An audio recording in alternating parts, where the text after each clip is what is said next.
En la semana pasada tuvimos la Cena del Señor y vimos que una de las cosas que recordamos en la Cena del Señor es de que anunciamos que el Señor Jesús vino a morir por nuestros pecados hasta que Él vuelva por nosotros, hasta que Él venga. Y la semana pasada decidí salir un poco del tema que estábamos guiándonos en los profetas del Antiguo Testamento para poder, en el libro de Reyes, Segunda de Reyes, para poder hacer una pausa de explorar este tema, porque se supone para algunos en internet, en los medios sociales, el mundo se debería haber acabado esta semana que pasó, ¿verdad? Para algunos. Y veíamos que cuántos intentos fallidos han habido de tratar de predecir la fecha final del fin del mundo, a pesar de que, y todos justificados en la Biblia, a pesar de que el Señor Jesucristo mismo nos dijo que nadie sabe el día ni la hora. Eso vimos la semana pasada, pero que lo que nos corresponde es estar alerta. Santiago, medio hermano del Señor Jesucristo, en Santiago 5:8 nos recordaba: tengan paciencia, sabiendo que la vida cristiana, esta vez el miércoles, en el grupo de discipulado de principios básicos de la vida cristiana que tenemos cada miércoles, estábamos viendo la parábola del sembrador y cómo el Señor Jesús habla de que nuestros corazones son como un terreno fértil en el cual cae la semilla de Dios en nosotros. Y si estamos disponibles y queremos escuchar lo que Dios tiene para nosotros y estamos dispuestos a buscarle, el Señor puede hacer grandes cosas en nosotros y hacer nuestra vida fructífera. Pero sin embargo, cuando la semilla de la palabra de Dios cae en nuestros corazones, hay oposición. Y en la parábola del sembrador veíamos que a veces hay burlas, hay persecución, hay ansiedades, hay afanes. Y por eso Santiago nos recuerda que debemos mantenernos caminando con Dios, no con la religión, sino con Dios de una forma paciente, afirmando nuestros corazones, o sea, arraigados en Cristo, con un corazón firme en Dios, sabiendo que la venida del Señor Jesucristo se acerca. Sabiendo, les decía que quizá algunos de ustedes no sabían, pero la Biblia nos dice que Jesús va a volver algún día a esta tierra por su iglesia, por aquellos que le conocen y le aman y le buscan y se han arrepentido de sus pecados.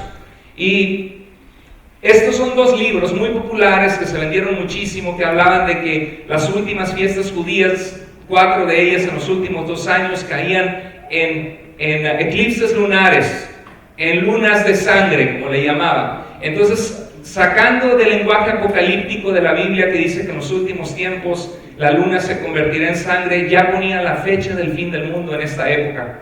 Y quería aclarar unas cosas. La Biblia nos dice en 1 Corintios 14:3 que la palabra de Dios sirve para 3 propósitos en nuestra vida, para más, ¿no? Pero a grandes rasgos. Sirve para edificarnos, significa para construirnos, para llevarnos a la madurez, para ser mejores personas, mejores esposos, mejores padres, mejores ciudadanos, mejores personas. Nos edifica como mejores cristianos, como mejores personas que conocemos a Dios. También sirve para exhortarnos. Nos llama la atención cuando estamos haciendo algo indebido para no sufrir las consecuencias de nuestros pecados. Y también la palabra de Dios nos sirve para consolarnos cuando estamos pasando por momentos de dificultad, de depresión, que nos sentimos aislados, que a nadie le importamos, o que estamos pasando por un problema, un desánimo en nuestra vida. La palabra de Dios nos insta y nos ayuda y nos levanta. Y la palabra de Dios, cuando se proclama semana a semana en la iglesia, es tan importante porque la Biblia nos dice que la fe en nosotros crece a través del escuchar precisamente su palabra. La Biblia nos dice que como niños recién nacidos debemos desear la leche de la Biblia, como un bebé necesita leche para crecer, para que nosotros también crezcamos y seamos fortalecidos y seamos llevados a la madurez. Y parte del entrenamiento de nuestro corazón de venir a la iglesia es también crecer en conocimiento. El apóstol Pablo le escribía a los colosenses y decía que no cesaba de orar por ustedes, a fin de que conocieran la gracia que Dios les ha dado y que crecieran en el conocimiento de Dios y en sabiduría. Y hoy vamos a aprender un poquito, tener diferentes tipos de mensajes y tener un poco de aprendizaje también. ¿Cuántos de ustedes les llama la atención el tema del fin de los tiempos? Levante la mano. El anticristo, el fin del mundo, que el mundo se va a acabar, vivimos tiempos dificilísimos. Y tenemos que tener cuidado de no guiarnos por amarillismos, por libros que se venden y que dicen que el fin ya es inminente, que el anticristo es desde Hitler, ¿no? Michel Gorbachev o otros líderes políticos actuales. Pero a la vez tenemos que estar alertas y expectantes de que el Señor puede venir en cualquier momento y conscientes de que vivimos tiempos difíciles en el mundo, como en mucho tiempo no habíamos visto. Entonces, cuando hablamos del tema del fin de los tiempos, lo que hacemos es algo complejo, es algo donde hay varias maneras de acercarse a entender qué va a suceder en el fin. Por ejemplo, en la Biblia hay un libro que se llama Daniel. El profeta Daniel fue un hombre tremendo de Dios, que le tocó ser llevado cautivo, y era un hombre muy inteligente y sirvió bajo los reyes persas. Y Daniel pudo ver, revelado por Dios 500 años antes de Cristo, las naciones que se iban a levantar en su tiempo. Él vio una visión donde veía que se iba a levantar Babilonia, que era un poder, la economía y el ejército y la nación más poderosa de su tiempo, que había conquistado otras naciones. Babilonia, eso es un imperio. Después de Babilonia, Daniel pudo ver que venía Medo-Persa, y después de los persas, Daniel pudo ver que venía Grecia, y después de Grecia, Daniel pudo ver que venía Roma.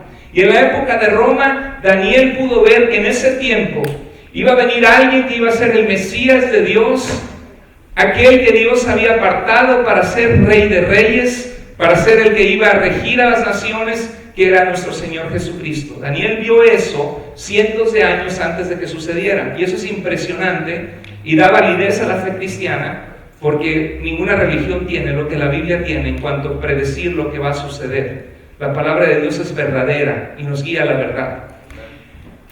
Pero cuando vemos en Daniel 7 y 12, hay secciones que hablan del fin de los tiempos, y la gente se mete a Daniel 7:12 y trata de calcular las semanas y ver lo que va a suceder.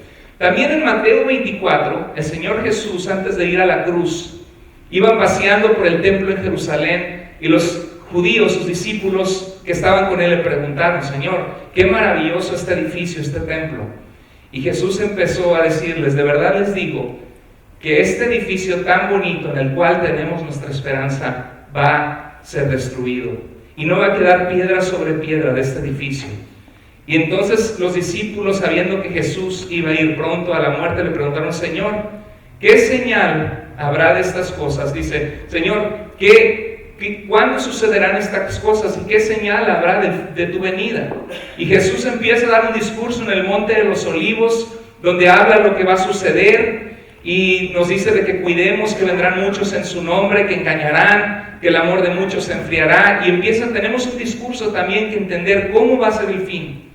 Después tenemos el libro en la Biblia precioso de Apocalipsis, el último de los libros de la Biblia. Apocalipsis en griego significa revelación, porque fue una cosa que estaba velada, que Dios le reveló, le mostró a Juan de las cosas que iban a suceder en medio de una iglesia cristiana perseguida en medio de un imperio romano cruel que buscaba perseguir a los cristianos, porque los cristianos sostenían que Jesús era el Señor de la vida, y no ofrecían adoración ni incienso a los dioses romanos ni al emperador romano, y eran vistos como enemigos del imperio y perseguidos. Y Roma aplastaba a los cristianos, utilizaba su fuerza para perseguirlos y destruirlos. Y en medio de ese tiempo, Juan, estando exiliado, lo mandaron a una isla para que no predicara más, y estando ahí tuvo una revelación de Jesús, donde empezó a escribir a las 7 iglesias que estaban alrededor de la isla de donde él estaba, las cosas que iban a suceder pronto, para que las iglesias estuvieran preparadas y supieran que sus oraciones suben ante el trono de Dios. Nuestras oraciones, cuando oramos, cuando somos perseguidos, cuando pasamos injusticias, si de corazón sincero buscamos a Dios, no como religión, sino como el autor de la vida, y le buscamos con todo nuestro corazón, la Biblia nos dice que nuestras oraciones, cuando buscamos serle agradables a Dios, son como un olor grato, algo que hace que Dios se sienta bien de saber que estamos poniendo nuestra confianza en Él, porque Dios nos ama y quiere lo mejor para nosotros. Y Apocalipsis nos habla de que aunque vamos a pasar persecución y momentos difíciles, aquellos que han confiado en Jesús, han vencido, porque estamos en Jesús, quien ha vencido, quien venció la muerte.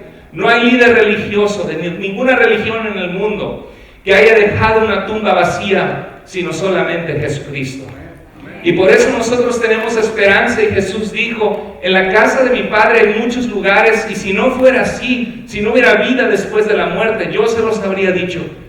Pero es así, y voy a preparar lugar para ustedes, para que donde yo esté, un día también ustedes estén conmigo. Y esa esperanza que nos da Apocalipsis es el propósito por el cual se escribió Apocalipsis en un tiempo de persecución, usando altas simbologías, porque imagínate tú que estando prisionero en esta isla, Juan escribe una carta a las iglesias y les diga: no se preocupen, aquellos que los persiguen, el emperador romano que se pone como Dios y demanda adoración, Dios le va a juzgar, y este imperio va a ser destruido y va a caer. Imagínate que escribiera eso y la carta cae en manos de la gente equivocada. Entonces tenía que describir usando un lenguaje simbólico, apocalíptico, describiendo a Roma en aquel entonces como la gran prostituta, como una mujer. ¿Qué hace una prostituta? Vende su cuerpo, no tiene valores, practica la inmoralidad, y es lo que Roma estaba haciendo, y practica la injusticia. Entonces utiliza descripciones simbólicas, y es un libro, Apocalipsis es el libro más difícil de entender de toda la Biblia. ¿Alguna vez lo has tratado de leer, Apocalipsis, o no? Y llegas y te rascas la cabeza y dices: ¡ay, cómo está! ¿Saben de qué trata Apocalipsis? ¿Quieren saber? Venga la siguiente semana a hablar. Apocalipsis trata de que hay una escena, primero que nada, Apocalipsis son 3 tipos de literatura. Es una carta. Es una carta a estas 7 iglesias, personas como nosotros que estaban pasando dificultades y persecución. Además, es literatura profética. Dios les manda a vivir conforme a la palabra de Dios, apartarse del mal, y aquel que venciere les dice las bendiciones que vendrán. Y predice también cosas que van a venir en el futuro. Y también es literatura apocalíptica. Literatura apocalíptica era una literatura conocida en la época del apóstol Pablo y de la Biblia. Se escribía con altos simbolismos en tiempos de gran persecución. Y Apocalipsis comienza con una escena en el cielo donde hay 24 ancianos postrados delante de Dios. Y esos 24 ancianos, dices: ¿y quiénes son esos 24 ancianos? Representan el pueblo de Dios en el Antiguo Testamento, el pueblo de Dios en el Nuevo Testamento. ¿Cuántas tribus eran el pueblo de Dios en Israel? 12 tribus. ¿Cuántos apóstoles nombró Jesús?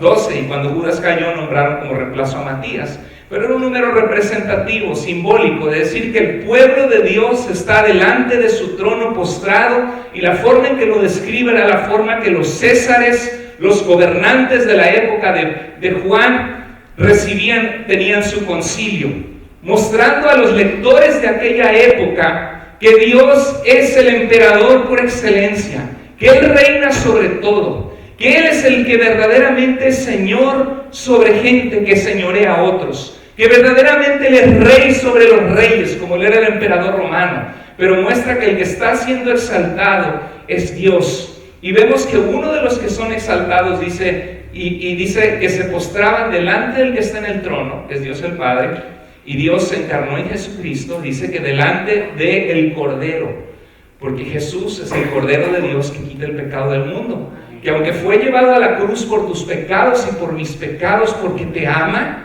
porque tu pecado merecía la muerte, porque Dios te dio la vida, y cuando tú le das la espalda al Dios que te dio la vida, mereces dejar de existir y morir. Pero Jesús tomó en su cruz tu culpa y mi culpa y pagó nuestros pecados.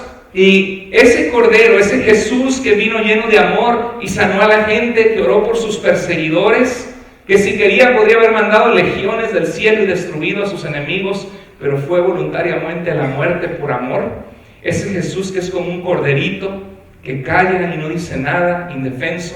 También el libro de Apocalipsis muestra que es el león de la tribu de Judá, que tiene Jesús la ternura de un cordero indefenso, la paciencia y el amor por nosotros, pero también que Él tiene fortaleza y poder si quiere usarlos.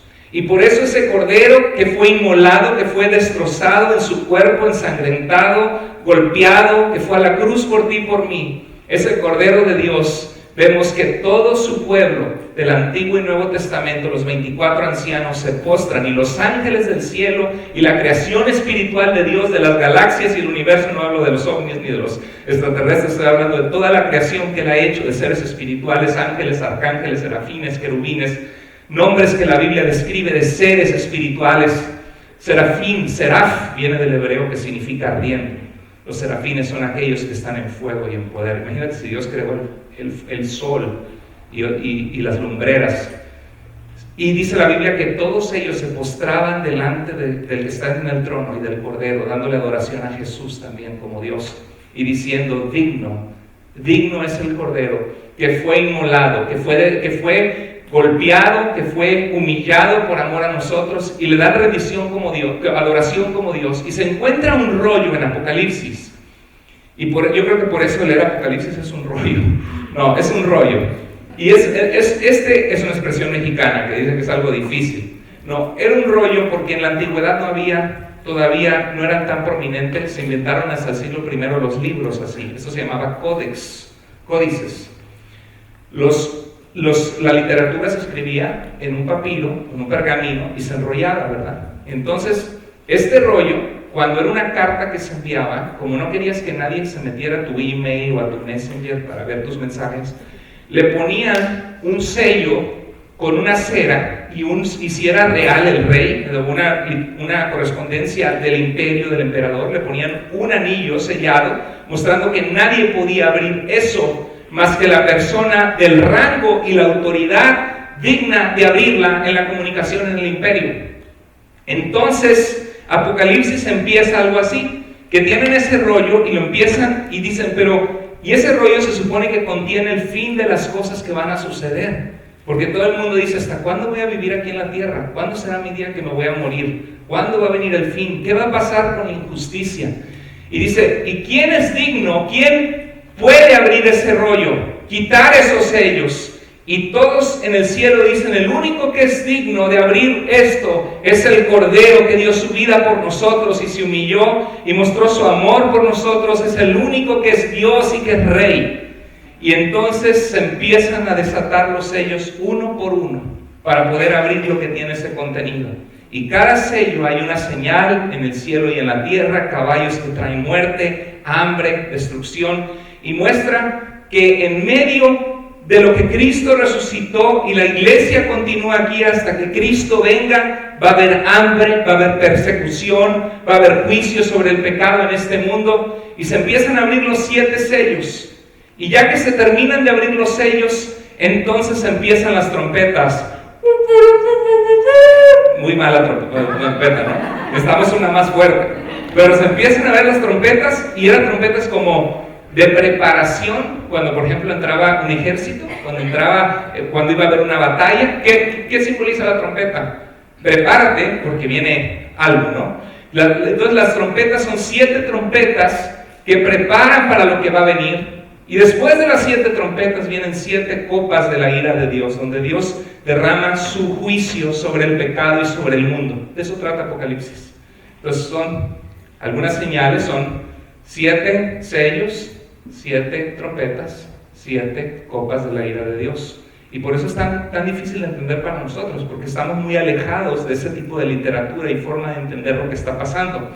Entonces, cuando nosotros tratamos de entender qué va a pasar al fin de los tiempos, hay varias gentes que lo interpretan diferente, porque tenemos profecías en Daniel, en Mateo 24 y Marcos 13, en Apocalipsis.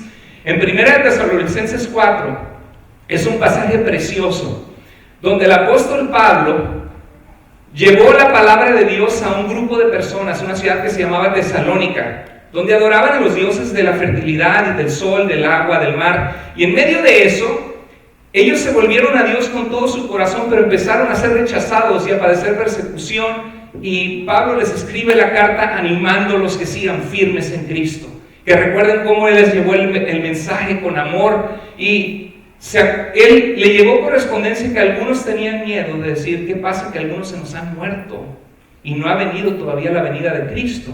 porque ellos estaban expectantes de ser arrebatados con el Señor y que el Señor ya ponga en orden la injusticia y que Él venga. Era una iglesia que vivía con la expectativa de que Jesús va a venir. Y es un recordatorio para nosotros, hermanos, que a veces se nos olvida. Nos enredamos en los asuntos de la vida. Estamos pensando si me voy a comprar los tenis que valen $100 o me voy a comprar una cama mejor para mi casa, otras cosas. No tiene nada de malo querer soñar y tener una casa bonita y salir adelante. No es malo. Lo importante es que tengamos una prioridad en nuestras vidas. Que lo que ocupa nuestros pensamientos y nuestro corazón sea lo que vale en esta vida, que es nuestra relación con Dios y con mi familia, la gente que Dios ha puesto para que cuidemos y amemos y valoremos. Porque al final de cuentas lo que da sentido a la vida no es el dinero, ni tener éxito, ni reconocimiento de tus cuates. Lo que da sentido a la vida, nadie que se está muriendo dice, ¿cómo no hice más dinero en el hecho de muerte? La gente se está muriendo, está diciendo, dile a mi esposa que me perdone. Dile a mi esposo que lo siento, dile a mis papás que los amo y que me perdonen que no les he llamado y que terminamos peleados. Eso está pensando la gente cuando está muriendo. Y eso es lo que da sentido a la vida. Y en Tesalonicenses, Pablo les dice de que algunos de ellos pensaban, ¿qué va a pasar que se me murió mi papá que estaba en Cristo y Cristo no ha venido? ¿Será que ya se perdió la venida del Señor? Y Pablo les da un pasaje precioso donde les dice que el Señor, con voz de mando, con su autoridad como Dios, con trompeta de Dios, con voz de jefe de ángeles, dice la Biblia que descenderá del cielo.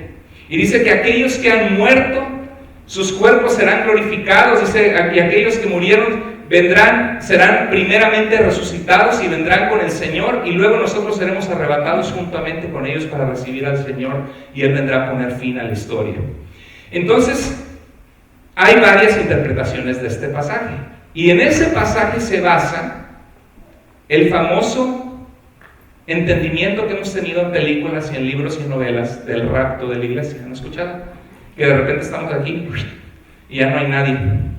Me acuerdo que una ocasión, cuando era adolescente, me levanté una ocasión y me metí a bañar, me vestí con mi uniforme de la secundaria, color caqui, no sé si algunos tenían ese uniforme, y empezaba a ir a la escuela y de repente veo mi desayuno y mi mamá no está, y pues me empecé a hacer, qué raro, hay mucho silencio en la casa, mucho silencio, mi familia siempre estaba allí, y voy y veo la cama y no hay nadie, y voy al cuarto de mis papás, papá, mamá, y no hay nadie, y de repente me pongo, Señor, ¿será que ya viniste y me quedé? Algunos de nosotros yo creo que nos puede pasar así, ¿no? ¿Cómo estás viviendo tu vida con Dios si el Señor viniera? Entonces, no hombre, me da hasta de rodillas, Señor, que no vayas a haber venido y yo te me quedé, Señor, ¿dónde estás? No está mi familia y sé que ellos sí te aman y mi mamá es una mujer de oración, mi padre te buscan y yo me quedé. Y de repente oigo el claxon de mi papá en el carro, ¡pim!, que va llegando. Y yo, ay, Señor, gracias que no me quedé. Y de repente, ¿qué pasó? ¿Por qué estás viniendo ahorita? ¿A dónde fueron? ¿A las 6, 7 de la mañana? No, hombre, que me voy enterando que no estaba de amaneciendo, era la tarde, no la mañana. Me había echado una siesta y me levanté pensando que era la madrugada. Y eran como las 7 de la tarde. Pero ¿cómo estás viviendo tú tu vida si el Señor viniera? Ahora, el rapto de la iglesia es que de repente, pum, desaparece mucha gente, se estrella en aviones, ya no va manejando y pum, el carro va solo. Bueno, la pregunta es, ¿eso algo bíblico? No, no necesariamente. Es bíblico el arrebatamiento de la iglesia. Es bíblico que la iglesia va a ser arrebatada con el Señor, pero no necesariamente que va a ser algo secreto, donde se estrellan aviones y carros. Hay diferentes escuelas de interpretación. ¿Quieren saber cuáles son o no? ¿Sí? Ok. Hay diferentes pasajes. Según de Tesalonicenses 2, algunos habían dejado de trabajar y pensaban quizá que la venida del Señor ya había llegado. Y Pablo les escribe y les dice que no sucederá antes que se manifieste el hombre de pecado, el anticristo, ¿no? Y entonces la gente algo que dice, recuerden como les he dicho, dice Pablo. Y nosotros decimos, ¿qué les dijo? Me muero de ganas de haber estado ahí para saber, porque vemos la carta a medias. Entonces, hay pasajes, también citas del Antiguo Testamento, que pasajes bíblicos usan del fin de los tiempos, del día del Señor, donde Dios va a venir a poner orden, donde el que hizo maldad va a pagar la maldad que hizo. y donde Dios va a poner en orden la injusticia que se vive en este mundo, cuántas injusticias no ha habido desde la historia, terribles, y siguen habiendo, gente en esclavitud sexual, niños y niñas siendo usados por otras personas, o esclavitud haciendo ladrillos 20 horas con grilletes y golpes, y es algo que se nos quiebra el corazón de ver la injusticia que pasa, y dice: Señor, ¿dónde estás? ¿Por qué permites esto? Y la Biblia nos dice que va a haber un tiempo donde hay del día del Señor, que será un día terrible para aquel que hizo maldad. Cuando tratamos de poner esto, es como tratar de tejer, como tratar de poner una, ¿cómo se llama eso de quilt? En inglés se llaman quilt, que es tejer una manta con diferentes cuadros y hacer una figura. Buscamos en la Biblia y tratamos de ver: Señor, ¿qué va a pasar en el fin de los tiempos? Y Mateo 24, 36 al 37, cuando Jesús estaba dando este discurso en el Monte de los Olivos, cuando les profetizó que aquel templo sería destruido y que vendría el fin, les dice: pero el día y la hora nadie sabe. ¿Qué parte de nadie sabe no han entendido? Aquellos que ponen en las redes sociales y escriben libros, y los adventistas que surgieron de una profecía falsa, los testigos de Jehová que crecieron anunciando fechas explícitas del fin de los tiempos, Harold Camping con Family Radio diciendo pancartas que el 21 de mayo del 2011 venía Cristo. ¿Qué parte de nadie sabe no hemos entendido? La Biblia explícitamente quiere que nosotros vivamos con una expectativa constante de anhelar la venida de Cristo, sabiendo que Él puede venir en cualquier momento. Amén. Y quizá alguno de ustedes, hermanos, yo no sé si creer en esas cosas, yo no sé, la verdad, yo soy nuevo en esto, y yo lo que te puedo decir es de que independientemente de todo esto, tú tienes que estar preparado, porque tú no sabes hasta cuándo Dios te va a permitir vivir. La vida es corta, la muerte es segura, el pecado es la causa y Cristo es la cura. Mas como en los días de Noé, así será la venida del Hijo del Hombre. Los días de Noé, Dios le dijo a Noé: construye un arca, porque la maldad de los hombres se ha aumentado. La maldad de los hombres es mucho, me duele en el corazón la humanidad que cree cómo se está volviendo al mal, y su pensamiento y su corazón es del continuo al egoísmo, al orgullo, a la maldad, en pensar en yo, en mí, en aplastar a los demás, en solo mi punto vale, el tuyo no, y en a ver quién sálvese quien pueda, y el que no tranza no avanza, y tratar de amolar a los demás. Y Dios dice: voy a destruir esto y empezar en cero. Voy a buscar un hombre conforme a mi corazón. Encuentra a Noé y le dice: construye un barco. Pero Señor, ¿cómo? Ni siquiera había llovido. Un barco. Y empieza a construirlo y la gente se empieza a reír. Y la Biblia nos dice en 2 de Pedro que fue un pregonero de justicia, que predicó que se arrepintieran y vivieran una vida justa. Pero ¿cuántos se salvaron en ese barco? 8 personas. ¿Los demás se arrepintieron? No, oyeron y se le salió por el otro oído, como tanta gente que nos rodea, quizá como tú mismo que estás aquí, que has oído muchas veces de Dios y ves: no, Dios es para los viejitos, cuando esté aburrido, cuando eso es para los aburridos, no, ya cuando esté viejo ya me acuerdo de Dios y de lo que se pierde, porque Dios nos da esperanza, rehace nuestra vida, que estar con el Señor, dice la Biblia, que el que está en Cristo, ríos de agua viva corren de su interior. Ahora, en la vida cristiana hay retos, claro, hay luchas, claro que sí, en la Biblia lo vemos, los hombres de Dios, pero realmente, como dice el apóstol Pablo, por nada estén afanados, sino sean conocidas sus peticiones delante de Dios con toda oración y ruego, y con gratitud, con acción de gracias, y la paz de Dios, que sobrepasa todo entendimiento, guardará tus corazones y tus pensamientos en Cristo Jesús, Señor nuestro. Y eso es lo que experimenta un cristiano, que Dios guarda nuestro corazón con paz. Que cuando uno obedece a Dios, Dios bendice, porque hay bendición en la obediencia, porque el que hizo la vida es Dios. Dice: más como en los días de Noé así será. La gente piensa que no. Y Noé dijo: ¿están seguros? Pues cierra la puerta. Y empezó a llover y empezaron a pensar: ¿será que es cierto? Y luego ya cuando querían, ya no se podía abrir la puerta. Hay gente que se arrepiente solo de sus maldades cuando los cachan. cuando los agarran con un DUI, cuando ya los quieren deportar, o cuando la esposa los quiere dejar, o cuando le llaman a la policía, entonces, ay, perdóname, hasta lágrimas de cocodrilo salen. ¿Por qué no hacer caso antes y volvernos a Dios y vivir una vida que le agrada a Él? Hay 4 maneras de interpretar el libro de Apocalipsis. Ahí va, y pueden anotar. Número 1, la historicista. ¿Qué es la historicista? La manera de interpretar Apocalipsis, que ven que Apocalipsis es el libro tan difícil en la Biblia, se ha ido cumpliendo a lo largo de nuestra historia, con diferentes situaciones mundiales importantes. Por ejemplo, ellos ven que Apocalipsis que las 7 iglesias a las cuales Juan escribió no eran iglesias literales, sino eran épocas de la humanidad, la Edad Media, diferentes, dividen la historia y dicen las iglesias son épocas. Por ejemplo, cuando Dios le dice a la iglesia de Éfeso, te felicito porque has guardado mi palabra, etc., pero tengo contra ti que has dejado tu primer amor. Ve como la primera iglesia que se empezó a enfriar espiritualmente y que se empezó a enfriar en su relación y su amor con Cristo. Entonces dicen, oh, esa fue esa época. Entonces empieza a ver las iglesias por épocas y dicen que la Biblia muestra el surgimiento, por ejemplo, del papado, porque el Papa, que ahora es muy famoso, ¿verdad? El Papa argentino que está Francisco, que está visitando Estados Unidos, en la época medieval, cuando surgió la figura del Papa, era un poder político. Primero surgió con una buena intención, porque era el obispo de Roma. Y cuando colapsó el imperio romano, la persona de autoridad que el imperio volvió a ver, primero el imperio perseguía a los cristianos. Después con Constantino el imperio abrazó la fe cristiana.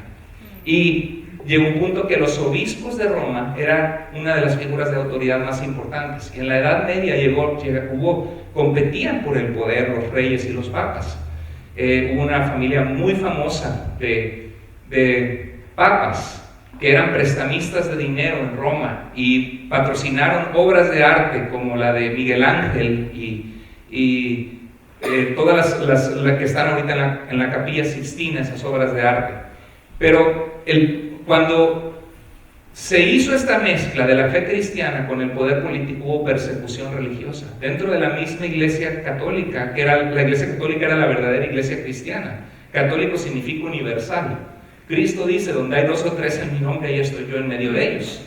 Pero esa iglesia no era una iglesia con un papa que adoraban a las imágenes o a los santos, era la iglesia universal de Cristo que seguía la Biblia solamente.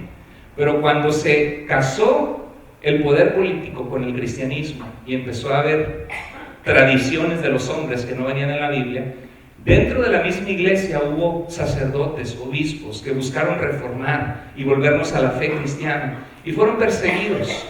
Y tenemos la Santa Inquisición, ¿se acuerdan? Que en España tan solo mató 32,000 personas y si tú no te cuadrabas como ellos decían, te perseguían. Entonces los primeros cristianos, o gente como Martín Lutero, que era un sacerdote católico de Alemania, decía, el Papa es el anticristo, porque él está mezclando la pureza de Cristo con perseguir al pueblo de Dios, solo porque yo no creo en las indulgencias que él quiere que la gente compre para tener perdón de pecados.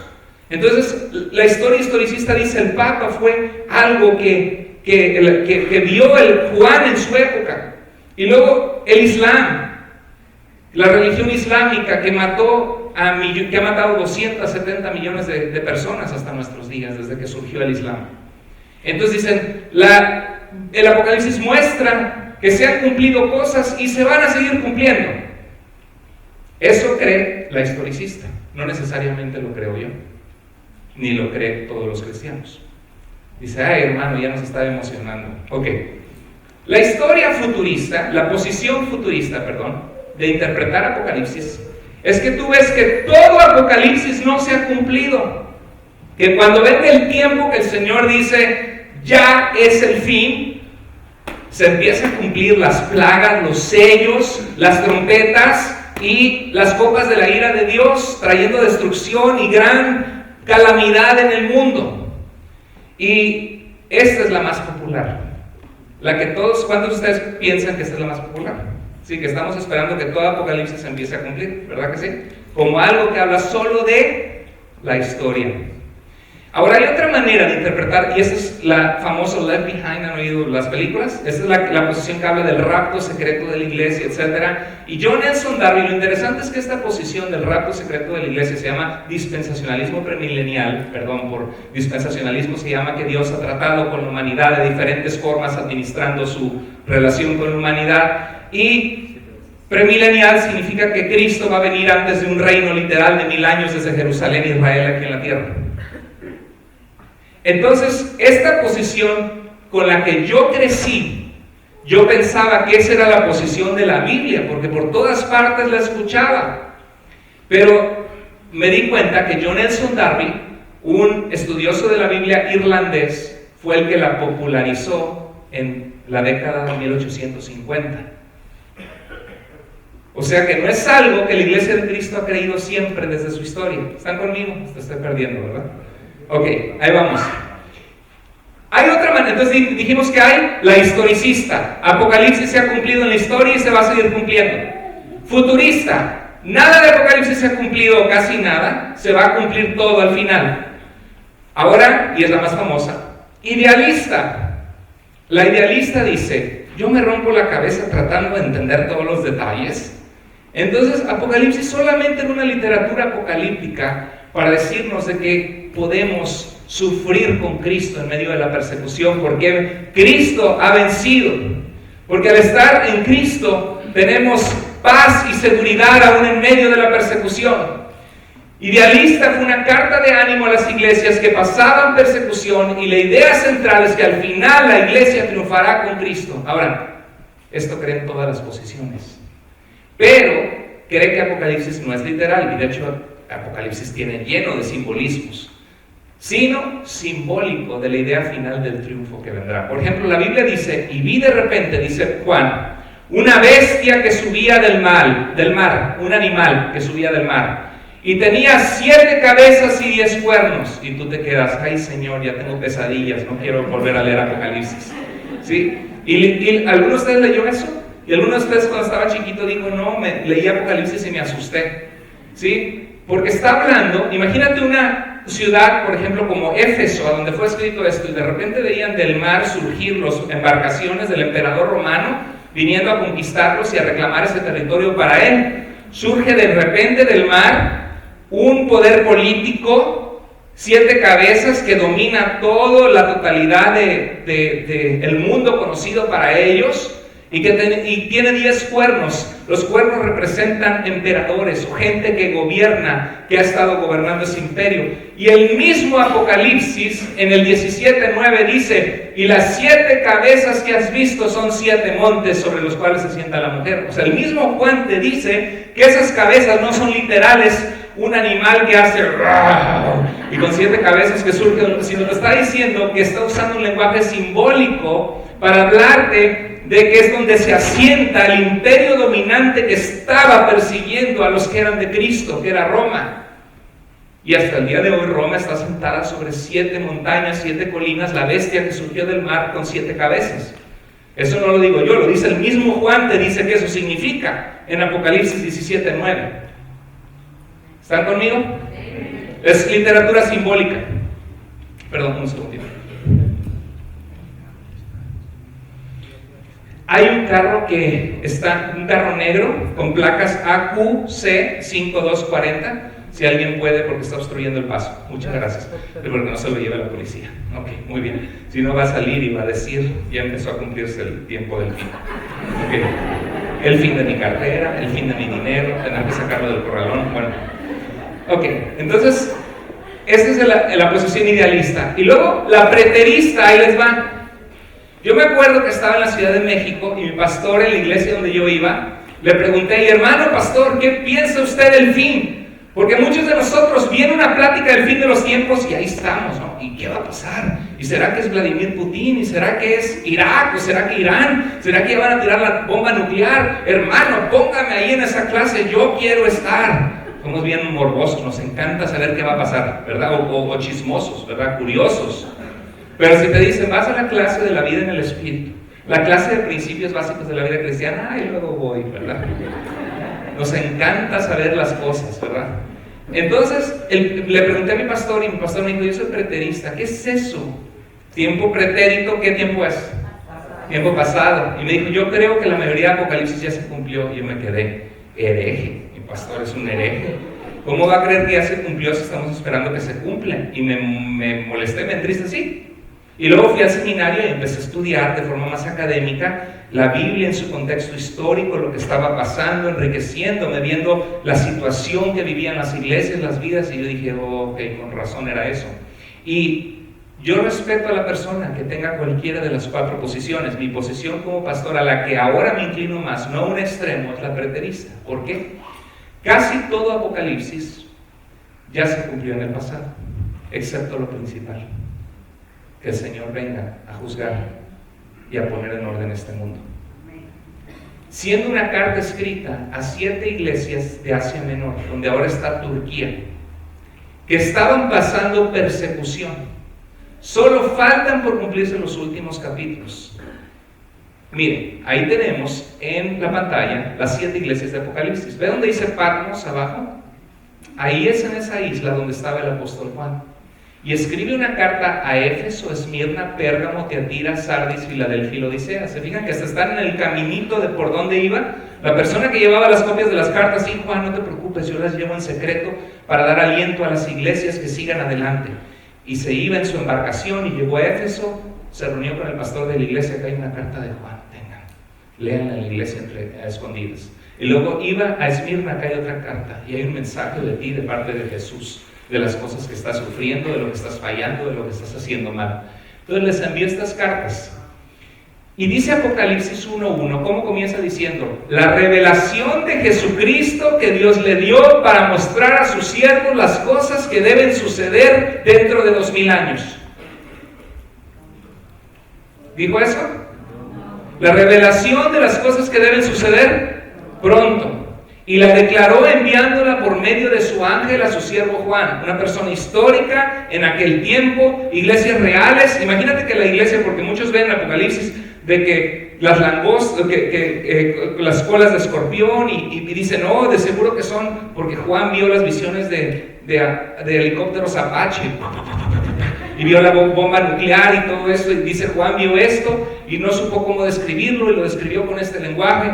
Pero imagínate que las gentes de esa época, pasando persecución, que estaban entregando sus vidas o siendo encarcelados, le dicen, por cierto, el Señor Jesús tiene una carta para ti de uno de sus apóstoles, el apóstol Juan, para darte ánimo y esperanza, y bienaventurado serás si lees las palabras de esta profecía. Y llega a la iglesia y luego se pone a leerlo. Hermano Nicanor, ¿qué pasó? ¿Entendió la carta? No, está rarísima. ¿Y usted, hermano? Tampoco. ¿Y Nicandro? Tampoco. ¿Y Prócoro? Tampoco. Está bien raro, nos escribió cosas, quién sabe qué tendría el apóstol Juan, no sé si lo golpearon mucho, pobrecito, que no sé qué está poniendo aquí. Ustedes se imaginan la iglesia que no sabía ni nada. Les aseguro que ellos abrieron la carta y se gozaron y lloraron y le dieron gracias al Señor, porque ellos entendían mucho más que nosotros Apocalipsis, a como nosotros lo entendemos hoy, porque era la realidad histórica que ellos estaban viviendo, conociendo la literatura apocalíptica de su tiempo. Entonces, por eso, dice, termina Apocalipsis, comienza y termina diciendo, estas palabras son fieles, en un Dios fiel, y son verdaderas. Y el Señor ha enviado a su ángel para mostrar a sus siervos las cosas que deben suceder, ¿cuándo? Pronto. Entonces, por eso mucho, actualmente, los expertos de la Biblia nos ayudan con comentarios, y vemos muchas de las situaciones de la iglesia perseguida por Roma, y estamos esperando que el Señor venga. Ahora, hay ecos en la Escritura que nos muestran que lo que ellos vivieron, nosotros también lo podemos vivir. Que en nuestro tiempo también puede surgir un poder dominante, mundial, que si no nos sometemos, si no renunciamos a nuestra fe, también nosotros, como ellos, podemos ser perseguidos al final de los tiempos. Y este libro nos sirve a nosotros para mantener la confianza en estar en Cristo y no entregar nuestra fe. Primera de Corintios 13:12 decía Pablo, ahora veo oscuramente como por espejo, no con total claridad, Y algo así pasa cuando nos acercamos a las cartas de la Biblia en este tema del fin de los tiempos, porque es un tema difícil, de veras es un tema que tienes que meterte a estudiar horas y horas y horas para entenderlo, que una predicación de 45 minutos no lo puede cubrir. Segunda de Pedro 3:16 al 17, Pedro dice que Pablo escribió cosas preciosas para animarlos en la fe, pero que hay algunas que son difíciles de entender, que la gente que no conoce tuerce para su propia perdición. ¿Se acuerdan? En Apocalipsis 24 hay una figura, y con esto quiero terminar, y dice: vi las almas de los muertos por causa del testimonio de Jesús y por la palabra de Dios. ¿Habían sido muertos cristianos o no? Por su fe. No dar adoración al Dios, solo Jesús es Dios, no el emperador, no el mundo, no lo que me ofrecen, sino Jesús. Y soy rechazado, Él fue rechazado por mí y me ofrece vida eterna, y yo soy testigo de que Él cambió mi vida y voy a serle fiel. Y eran muertos. Y Juan vio estas personas, hermanitos en Cristo de las iglesias de aquel entonces, nuestros hermanos en la fe, los vio muertos, cortada la cabeza, decapitado. Así le pasó a Pablo, así murió Pablo, con la cabeza cortada, que escribió 13 cartas del Nuevo Testamento, que era un perseguidor de la iglesia, pensando que el cristianismo era mentira, hasta que se encontró con Jesús y vivió para servirle. Dice que fueron muertos por su fe en la palabra de Dios, los que no habían adorado a la bestia, al emperador romano, y que no recibieron la marca en sus frentes ni en sus manos, y vivieron y reinaron con Cristo. ¿Qué? Este solo versículo, Apocalipsis 24, ha causado una revuelta de libros y tomos y posiciones doctrinales diferentes en algo secundario en la fe. ¿Sabes por qué? Este es un tema en el que diferentes cristianos pueden creer diferente y prácticamente no tiene consecuencias tan importantes o graves, porque todas las posiciones creen que Jesús ha vencido, que Cristo va a volver por su pueblo, que debemos ser fieles y mantenernos alertas. Entonces tú puedes creer, ahí tienes para escoger diferentes posiciones, ¿no? Entonces en Apocalipsis 24 algunos dicen, ahí dice que van a reinar 1000 años y es el reino de los años, y yo me acuerdo que Dios hizo promesas a Israel, y ahora es el tiempo que Israel va a ser edificada, volvió a ser una nación, Dios tiene planes aún para Israel. Y otros dicen, pero espérate, el apóstol Pablo dice que nosotros somos el Israel de Dios, que Él dividió la pared intermedia, haciendo de los dos pueblos uno solo, porque ahora estamos en Cristo, no por guardar la ley, sino por estar en Jesús. Entonces ahí hay posiciones donde unos dicen, no, yo creo que Dios todavía tiene promesas para Israel étnico. Y otros dicen, no, yo creo que Dios quiere alcanzar a los judíos y quiere que sean una prioridad que los alcancemos, pero su pueblo ya no es Israel, sino su iglesia, compuesto de judíos, ucranianos, rusos, mexicanos, salvadoreños, hondureños, guatemaltecos y de todo el mundo que estamos en Cristo. Entonces, esta posición, hay diferentes interpretaciones. La interpretación premilenial, ¿están bien o se están durmiendo? ¿Sí? Ok, estírese, una mano para arriba, luego la otra, saluda a la persona de su lado para que se despierte. Muy bien, ok. Entonces vemos aquí que el premilenial dice que, hermano, saludo, no abrazo. Okay. Premilenial es, Cristo viene antes de venir a reinar 1000 años, viene por su iglesia. ¿Qué significa? Antes de, ¿verdad? El premilenial, Cristo viene antes de venir a reinar 1000 años. El postmilenial cree que existirán 1000 años de paz antes del retorno de Cristo. Ya hoy nadie cree esa posición. Con el mundo en el que vivimos, con las crisis que pasamos, con la gente que abusa de su poder, con imperios dominantes, regímenes políticos, dominantes, que aplastan y matan gente, con la situación de las pandillas en Centroamérica y México y los grupos de los carteles de la droga, tú dices, ¿cuál paz? Pero en 1800, 1700 teníamos personas llenas de fe de nuestras iglesias que llevaron la palabra de Dios a China, a la India, a otros lugares. En la India, cuando tú te morías como esposo, quemaban a tu esposa y la ponían en tu tumba contigo. Era una práctica en la antigüedad. Entonces las esposas cuidaban mucho a sus esposos. Mi amorcito, no te levantes, mi amor, que no se vaya a lastimar, ¿verdad? Lo cuidaban mucho. Y William Carey fue un misionero a la India que le puso fin a esas cosas. El evangelio transforma el mundo. Tenemos la Cruz Roja, que se inició entre cristianos tratando de sanar a los enfermos y a los peregrinos. Los países que más aportan para la pobreza del mundo son países que tienen valores judeo-cristianos. Entonces, el postmilenial dice que nadie cree eso ya. El amilenial, A significa no, como un ateo, no Dios. Amilenial dice no hay un milenio literal. El amilenial dice que los 1000 años son, como todo el libro de Apocalipsis, una descripción simbólica. Porque la Biblia dice que para Dios mil años son como ¿qué? Como un día, como el día de ayer que pasó. ¿Qué dijo el salmista? Señor, mejor me es un día en tu templo, en tu presencia, adorándote, escuchando tu palabra, creciendo en ti, que 1000 días, Señor, fuera de tu presencia. ¿Recuerdan? Entonces, 1000 es algo que se usa mucho como una forma de decir algo incontable, algo muchos días, ¿sí? Entonces, muchos años. 1000 años son una descripción simbólica, como el resto del libro es simbólico, en el que solo guardamos el retorno del Señor. Ahí les va con fotos para que lo entiendan. Primero quiero ver esto. Marcos 1:15 dice, y los premileniales, los que creen en el rapto de la iglesia, se burlan de los que son amileniales y dicen, sí, ya mero estamos en el reino de Dios.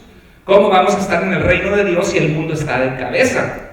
Hay gente siendo asesinada, personas, niñas violadas, gente maldad en el mundo. ¿Cuál reino de Dios? Pero se olvidan que la misma Biblia nos dice que Jesús dijo que mi reino no es de este mundo. Y el Padre nuestro dice, venga tu reino. Hay un anhelo. Y en la Biblia se ve una tensión que el reino de Dios ya está aquí, en la vida de los que dejan que Cristo reine en ellos. Pero todavía no ha llegado en su totalidad cuando traiga paz y justicia a las naciones. Ya estamos, pero todavía no en su totalidad. Y hay esa tensión en la Biblia. Por ejemplo, en Marcos dice que tanto Juan el Bautista como Jesús dijo, el tiempo se ha cumplido y el reino de Dios se ha acercado. Arrepiéntanse y crean en las buenas noticias. Y esto es para ti hoy.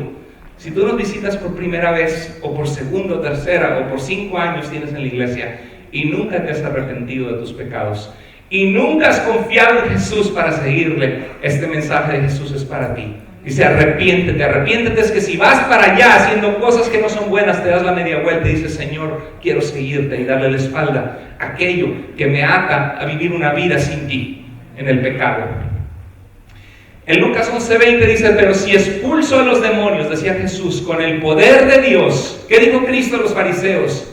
Eso significa que ha llegado a ustedes el reino de Dios, porque ya había llegado nuestro Rey, nuestro Salvador y Mesías, Jesús, trayendo perdón de pecados. Marcos 80 veces en los evangelios se habla del reino de Dios. Jesús contó parábolas. ¿A qué compararé el reino, verdad? Y el reino de los cielos es semejante a una de las plantitas más pequeñas, como es el árbol de mostaza, que la plantas pero da gran fruto en nuestra vida y transforma el mundo para Jesús, para aquellos que quieren recibir al Señor. 80 veces se habla de la palabra reino. Entonces esas son las posiciones. ¿Ahí lo están viendo? Esta es la posición premilenialismo post-tribulacional. No sé si quieres, hermano, enfocarlo, aunque sea un poco raro, con la cámara, para que la gente que ve el mensaje en Colombia, Venezuela y otros lugares a través de Firmes en la Verdad puedan ver de qué estamos hablando. Y creo que eso está más claro, ¿no? Pues vemos aquí que la segunda venida, aquí tenemos la cruz, cuando el Señor vino y dijo, consumado es, y trajo salvación a la humanidad, y nos mandó, ¿a qué nos mandó Jesús? A ir a anunciar a todo el mundo, predicar su palabra, ser discípulos de Jesús. Entonces estamos viviendo en este tiempo histórico, en esta historia, 1492, Cristóbal Colón descubre América, estamos en la época de las naciones, etc. Y este es el correr de la historia. Y ellos aguardan 7 años de tribulación, 7, que va a ser un tiempo de gran persecución de la iglesia, de la ira de Dios, el juicio de Dios que va a caer sobre el mundo.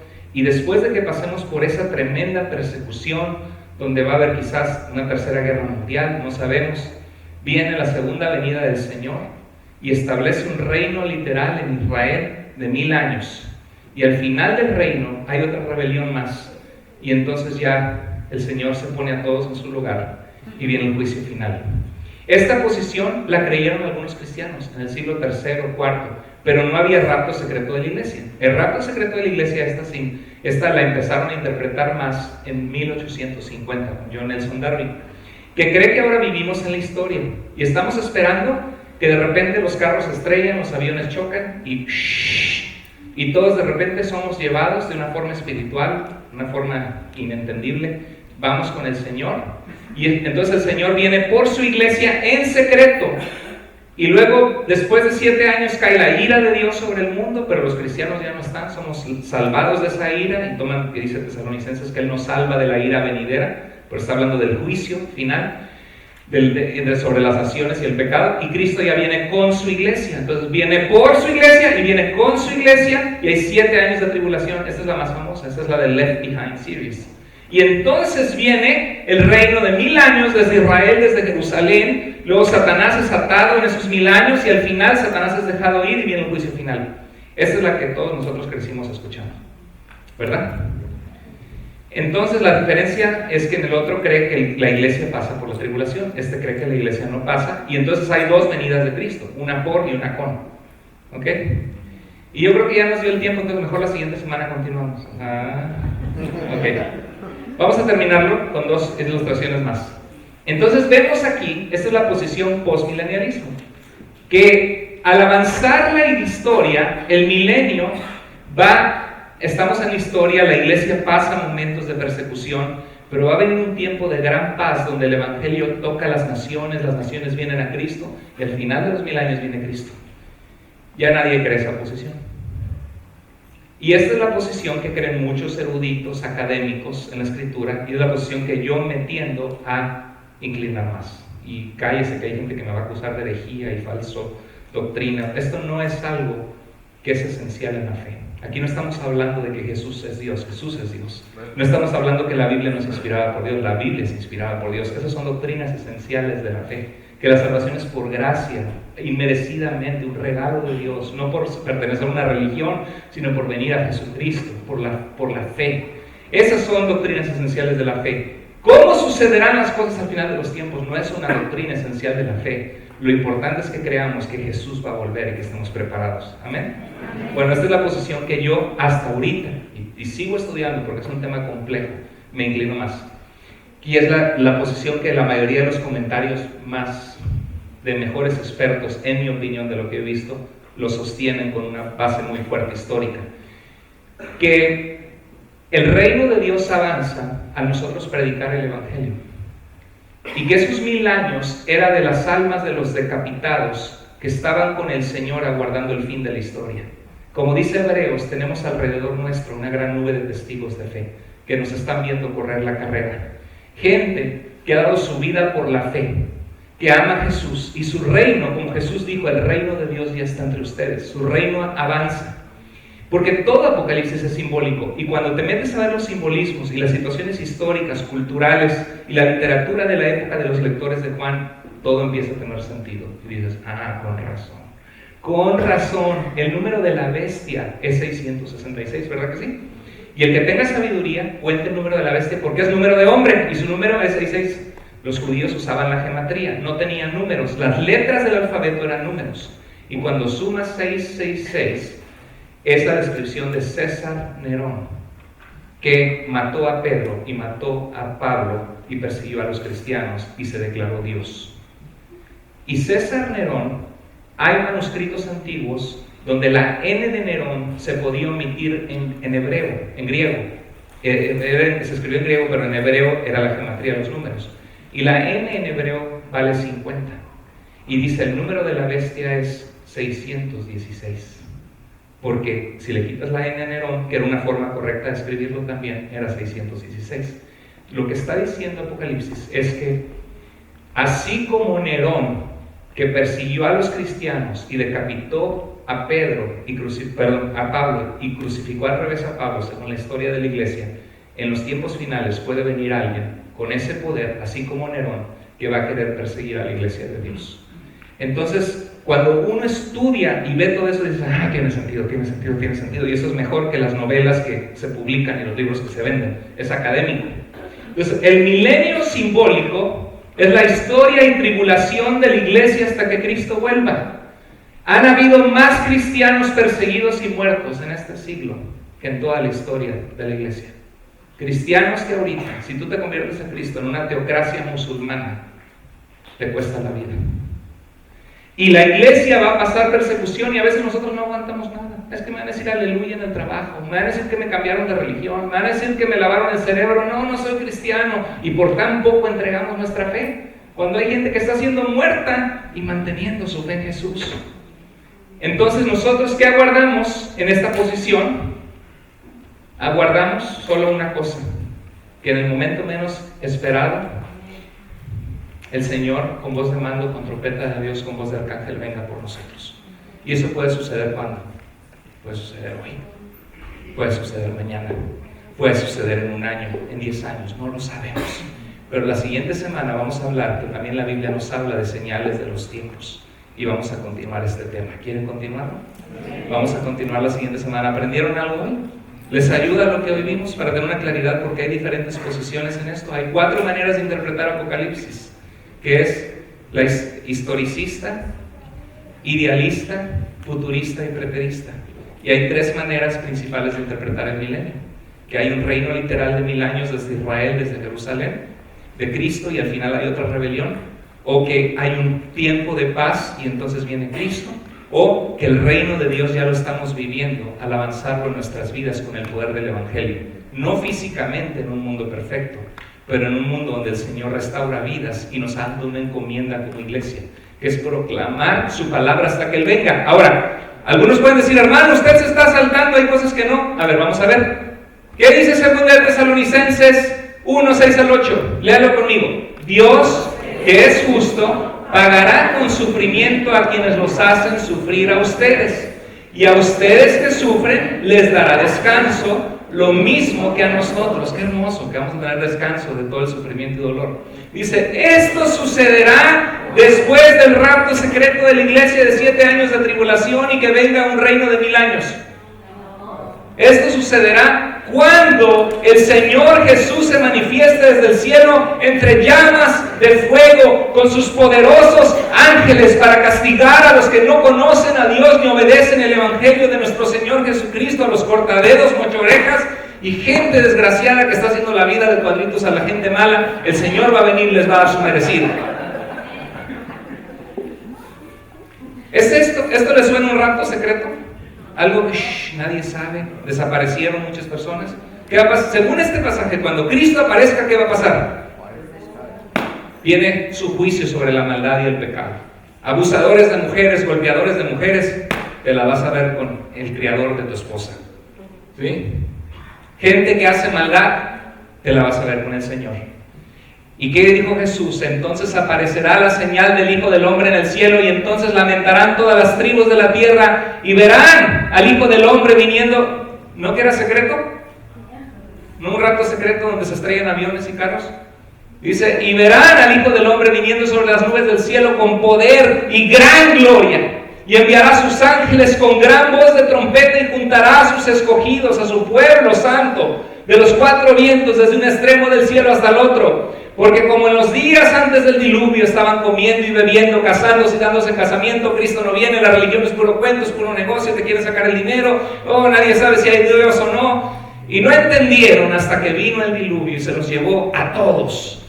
Así será también la venida del Hijo del Hombre, de aquel que es Dios, que se vistió de humanidad y por eso se le llama Hijo de Hombre, porque dio su vida por nosotros los hombres. Entonces estarán 2 en el campo, el uno será tomado y el otro será dejado. Esto no está hablando de un rapto secreto. Acaba de decir que viene con fuego y con ángeles y con voz y pum, tamboriles, y decir, ya llegó el fin. Entonces, estén alertas, porque no saben a qué hora ha de venir su Señor. Amén. Inclina tu rostro, donde estás. ¿Estás preparado para la venida del Señor si Cristo viniera? Según este pasaje que leímos ahorita de Jesús, Él dice que aguardamos esa manifestación donde el Señor pone en orden el mundo. Le paga con sufrimiento a los que son injustos y exalta a sus fieles que han permanecido con fidelidad en Él. La vida es corta. Es un recordatorio para la iglesia que tenemos una tarea, que anunciar su reino y avanzarlo. Es un recordatorio que tenemos que ponernos a cuentas con Dios. Todos somos imperfectos, estamos llenos de pecado, somos egoístas por naturaleza, tendemos a pensar solo en nosotros y en nuestra necesidad. Y necesitamos el perdón de Dios, la gracia de Dios, el pensar en su reino, el saber que Dios es maravilloso, que es nuestro hacedor, que de tal manera te amó que dio su vida en la cruz para que tú no tengas que morir, para que tengas perdón de tus pecados. Si tú estás visitando o eres parte de nuestra iglesia y nunca ha habido un día que tú entregaste tu vida a Cristo y le dijiste: Señor, perdóname, yo te necesito. No es religión, sino te necesito a ti, Dios, para guiar mi vida y mi familia. Reconozco que soy un pecador y que te necesito, que tú viniste a dar tu vida en la cruz por mis pecados. Si Dios habló a tu corazón en esta predicación y tú quisieras decirle a Dios que te perdonara, ¿por qué no levantas tu mano ahí? No te voy a hacer pasar al frente, solo quiero saber quién eres para guiarte. Al final hay un cuarto donde te pueden dar una consejería de 5 minutos, orar contigo. Alguna persona quiere entregar su corazón a Cristo. Dios te bendiga por esas manos levantadas, que sé que están reafirmando esa decisión que ya habían tomado. ¿Alguna otra persona que digas: pastor, yo quisiera averiguar, quisiera saber cómo conocer más de Dios y que Él cambie mi vida? ¿Habrá alguna persona? Al final tenemos un cuarto donde hay consejeros. Sin pena entra. Yo sé que a veces da pena. La Biblia nos dice que el reino de Dios es para los fuertes, que solo los valientes lo arrebatan, y también es para los débiles que necesitan la ayuda de Dios. Si Dios habla en tu vida en alguna área, ríndeselo al Señor. Dile: Señor, tú hablaste en mi vida, que tengo que hablar más de ti. Señor, tú hablaste en mi vida, que he vivido mi vida muy despreocupada, sin estar preparado, sabiendo que un día tú vas a volver, Señor. Lo que Dios te haya hablado, arregla cuentas con Él en tu lugar. Padre, gracias, Señor, por tu palabra, por lo que pudimos hoy aprender y ver. Y sabemos que es un tema complejo, difícil de discernir, de entender. Y, Señor, donde podemos tener libertad de entenderlo de forma distinta. Tantos pasajes de la Biblia que hablan y nos dan pistas de cómo sucederá el fin de los tiempos. Pero una cosa es segura, Señor, que ese Jesús que ascendió al cielo, nuestro Señor, va a descender un día. Y que si estamos en Cristo tenemos vida eterna. Y te damos gracias, Señor, por esa misericordia. Y también es seguro, Señor, que tu ojo ve todo lo que hacemos y que quieres que vivamos vidas rectas ante ti. Perdónanos, Señor, por nuestras faltas, por Señor, por ser de doble ánimo. Ayúdanos, Señor, a vivir vidas entregadas a ti, en tu palabra, conociéndote a ti, obedeciéndote y hablando de Jesús. Señor, gracias por tu iglesia. Bendíceles en gran manera y ayúdanos a caminar contigo. En el nombre de Jesús oramos y te damos gracias. Amén. Amén. Dios los bendiga.